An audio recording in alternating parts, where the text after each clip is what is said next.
Tottenham Hotspur defeated Manchester United to qualify for the semi-final of the Carabao Cup. The game was an absolute goal fest for the neutral fans, which included some horrible defending to some shambolic goalkeeping. Let's break down the game and see how it went.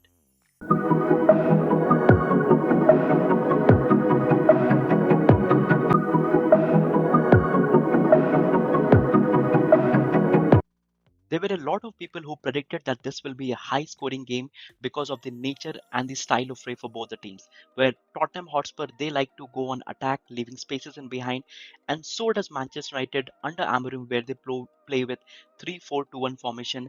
They do go on attack and try to leave spaces behind for counter attacks. So the game stepped up to its nature and to all the predictions, where it was a 7 goal thriller where finally Tottenham were able to overcome Manchester United and defeat them.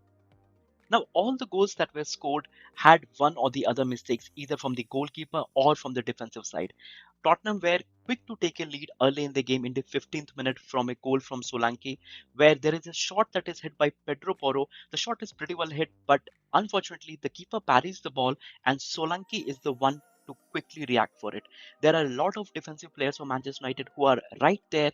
They could have made the move, maybe come a bit closer, or maybe make it a bit tight for Solanke. But Solanke is through because his reaction is superb and he finishes off in style. It hits the post in the near side and then goes in. And this gives the lead to Tottenham Hotspur in the 15th minute of the game. I really thought Eriksen will step up for this game and he would try to dictate the game for Manchester United. He was trying to make those passes, those making sure that the play is intact, making sure that the passes are put right and the game is flowing. But when it came to making those decisive shots, I think he lacked that. There were a couple of chances for Eriksen early in the first half and one later in just at the halftime mark where there was a cutback for him where I felt that he could have taken at least one of those shots and scored a goal and gave Manchester United an equalizer. But that was not to be. His shots where one of them was blocked, one of them, I think the last one he should have done better just at the halftime, but that was not to be there. And I think I was a bit disappointed with that. Let me know your thoughts in the comment section, but I really thought that Ericsson should have scored at least one of them. The game was 1-0 at halftime, and we all thought that in the second half, Manchester United will come out strong and they will try to threaten Tottenham's goal a bit more. But that was not there. It was Tottenham who got the lead again in the 46th minute of the game. This was again from a mistake from Martinez. I personally feel that he should have done better here. I think he tries to clear the ball where it directly lands onto Kulusevski. And Kulusevski, even though he is a left-footed player, he takes it beautifully from his right foot and scores a goal. This gives Tottenham a lead in the 46th minute of the game. And if you have to see, his positioning is absolutely correct. He's there where he feels the ball would land and the ball correctly lands to him. But he tries to do it with his stronger foot. Maybe he could have just taken a kick off, maybe try to boot the ball a bit on the far side with his weaker foot, but he doesn't do that. He tries to do it with his strong foot, that is the left side, and it doesn't come out properly, and it directly goes to Kulusevski where he drives at the back of the net. And just in the 54th minute of the game, where we see Kobe Mainu, Sirski, and Amad Diallo getting ready to be substituted on the pitch, we see an howler from Martinez where he makes a couple of mistakes. The first being that you see here on the right bottom side where everybody has stepped up in order to make sure that Solanke is offside when a long ball is played to him. But I don't know what is going on in his head. He doesn't step up and Solanke is onside. He tries to run with the ball. Martinez, I don't know again what goes wrong with him. He doesn't get tight to Solanke. He gives him the proper space to run. Now Solanke is a right-footed player. He is surely to cut back on his right side and then try to score a goal. And Martinez, I don't know what goes in his head at this moment. He doesn't try to block the right side. He should have sent him to the byline, trying to make sure that he remains on his weaker foot. But that is not the way. He is able to cut back. Then you can see Evans coming in and other players coming in where they don't get tight to him as well. And Solanke places a beautiful shot. I think the goal is superb. Nothing to take away from this shot. It nutmegs Evans and then uh, drives past the keeper.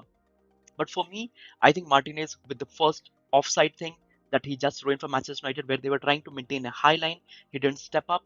The second thing where he could have got a bit tighter to Solanke, trying to disrupt his play, maybe trying to shake him off. Maybe I don't know if he would have been able to shake him off, but at least he could have tried maybe to block the shot, block the thing from coming in. But he does none of that, or at least try to make sure that Solanke goes towards the line, goes towards the weaker side, and is not able to cut back. But I think this was a disaster class for Martinez. I think the butcher is not performing according to his name these days. And just when you thought that all the hope is lost for Manchester United and there is no way that they can come back to this game from 3-0 down, Foster changes that and switches to being a Manchester United player. Maybe there is brown envelope written all over it. But again, I'm just kidding. But I think this was a disaster class performance from him as well. I think right now you can see that Sersky is trying to put pressure on the ball. The player that he is trying to pass to, he has ample of time. He could have just booted the ball long. And if you understand correctly, like if the same scenario would have been there 15 years back, every keeper would have booted the ball long, trying to make sure that okay, let them come back, let them get the ball, let them come back to play, let them set up their play again, but I'll boot the ball long. But this whole thing of play from the backside, this is what is hurting most of the teams. And that is what Foster is trying to do right now. He tries to play the ball where the defender is already under pressure. Bruno Fernandes is trying to make sure that he closes the gap and he intercepts that ball perfectly, tries to slide him through Zersky, and Zersky finishes off with a quick tap in. And this gives Manchester United a ray of light where they can finally have seen something that they can come back to this game. And just 7 minutes later, it seemed that Foster was convinced and he wanted to make sure that Manchester United complete their comeback. Where there is a back pass that is there from the Tottenham defender, he has lot of time. If you see, he has a player on his right, he has a player on his left. He can boot the ball long, but he tries to. He's in double minds right now. That is what I thought because he made a mistake earlier, just 7 minutes back, which gave Manchester United their first goal. He's thinking right now whether to boot it long or whether to make a short pass to the player that is on the right side of him.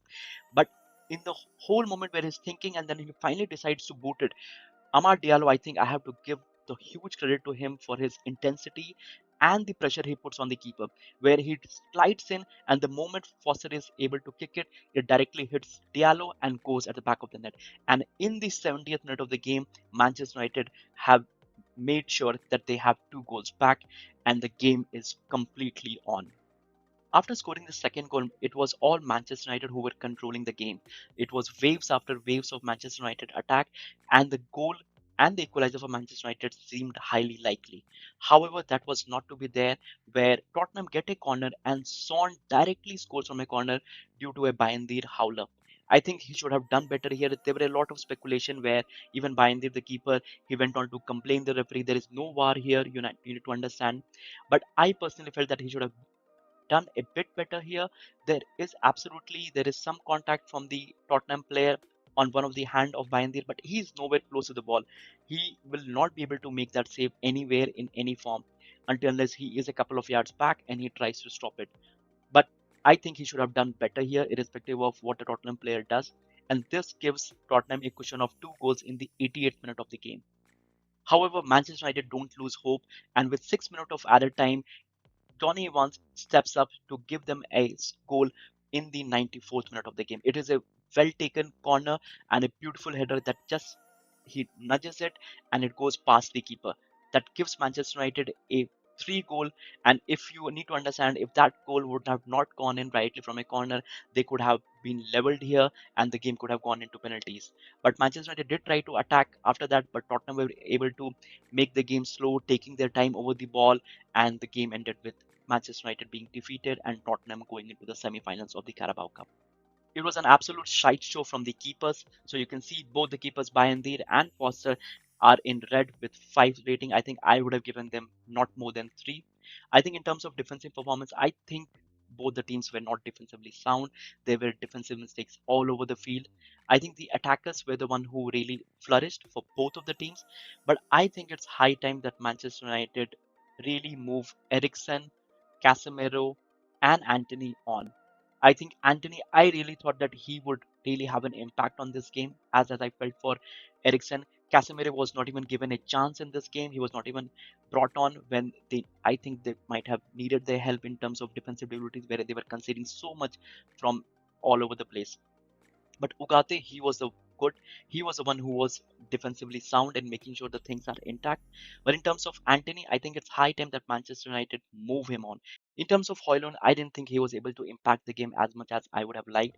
But from Tottenham, I think Son, Madison, Kulusevski, and Solanke, they were fabulous throughout the game in terms of their work rate, in terms of their scoring ability. I think they were one of the best out there on the field yesterday.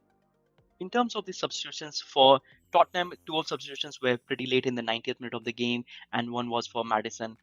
And but for Manchester United, they made five substitutions, and out of the five, three of the substitutions were the one who scored the goal, being Johnny Evans, Amad Diallo, and Zerski. And I think they played a very big impact on the game and for their comeback. Even though they were not able to go over the line, but I think it was a very good performance from them. And I think Amad Diallo, I think I am a huge fan of this player.